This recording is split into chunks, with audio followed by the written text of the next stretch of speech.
Historians have a variety of tools that can help us learn about historical figures. Since Paul and Muhammad both made claims about Jesus, the tools of the historian can help us decide whom to trust.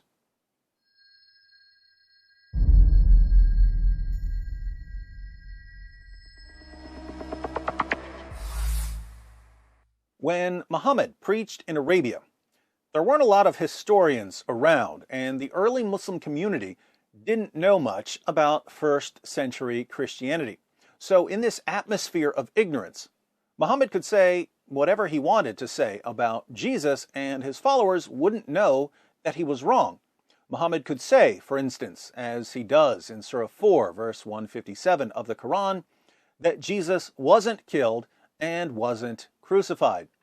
Muhammad could say that Jesus claimed to be nothing but a prophet and that Jesus' disciples were Muslims. 7th century Arab Muslims wouldn't know any better, and even if they had, it wasn't exactly safe to question Muhammad's teachings. But we're not in that position. We have tons of ancient sources. We have a never-ending supply of historical Jesus scholars, and we have the freedom to go where the evidence points.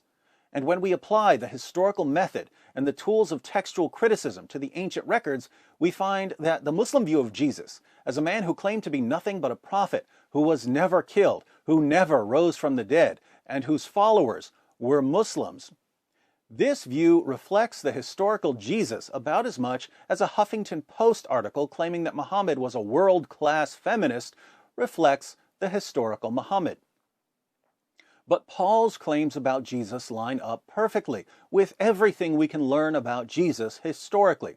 And because Paul was a contemporary of Jesus and knew Jesus' original apostles, if Paul had preached a non-historical Jesus, he would have been condemned by the early church and exposed as a false teacher.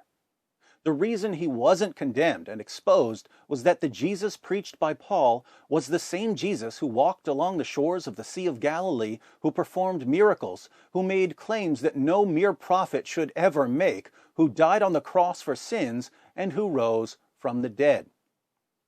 The Islamic Jesus is a kind of Frankenstein monster pieced together from 7th century Arabian fables, filtered through Muhammad's 7th century Arabian theology, a theology that was only one step removed from its pagan roots. If you've ever wondered why there are Christian historical Jesus scholars, Jewish historical Jesus scholars, atheist historical Jesus scholars, and agnostic historical Jesus scholars, but no Muslim historical Jesus scholars, it's because Muslims are bound by the methods and ideas of Muhammad, the world's greatest authority on how not to do history.